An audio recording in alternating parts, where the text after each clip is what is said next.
মুছলিম সম্প্ৰদায়ৰ হৈও গোমাংস স্পৰ্শ নকৰে ভাইজান খ্যাত সলমান খানে কেৱল গোমাংসই নহয় গাহৰি মাংস স্পৰ্শ নকৰে অভিনেতা সলমান খানে এই হিন্দু ধৰ্মৰ প্ৰতি শ্ৰদ্ধা নেকি অভিনেতা সলমান খানৰ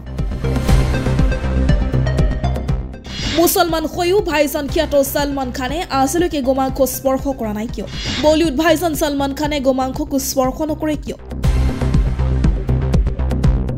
বলিউডৰ সুপাৰস্টাৰ সলমান খান জাতি ধৰ্ম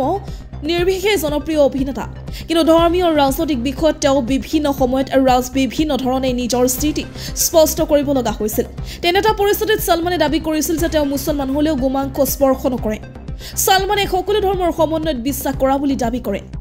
এক সাক্ষাৎকাৰত সলমান খানে প্ৰকাশ কৰে যে তেওঁ কিয় গোমাংস নাখায় তেওঁ ক'লে যে হিন্দু ধৰ্মত গৰুক যেনেকৈ মাতৃ হিচাপে পূজা কৰা হয় সেইদৰে তাইও তেওঁৰ বাবে মাতৃৰ দৰে এই সাক্ষাৎকাৰত তেওঁ সোধা হৈছিল যে সলমান খানে কি খাই ভাল পায় উত্তৰত তেওঁ ক'লে মই গোমাংস আৰু গাহৰি মাংসৰ বাহিৰে সকলো খাওঁ মা গৰু আমাৰ মা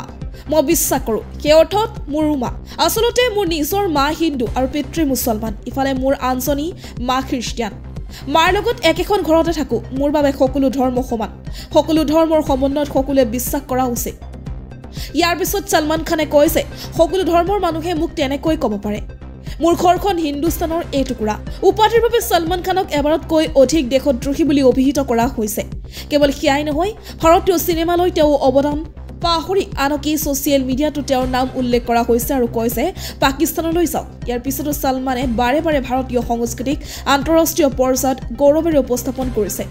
কেতিয়াবা তেওঁ চিনেমাৰ জৰিয়তে সকলো ধৰ্মৰ মাজত সমন্বয়ৰ বাৰ্তা দিছে আৰু কেতিয়াবা আৰ্তজনক সহায়ৰ বাবে স্বেচ্ছাসেৱী সংগঠন এটা খুলিছে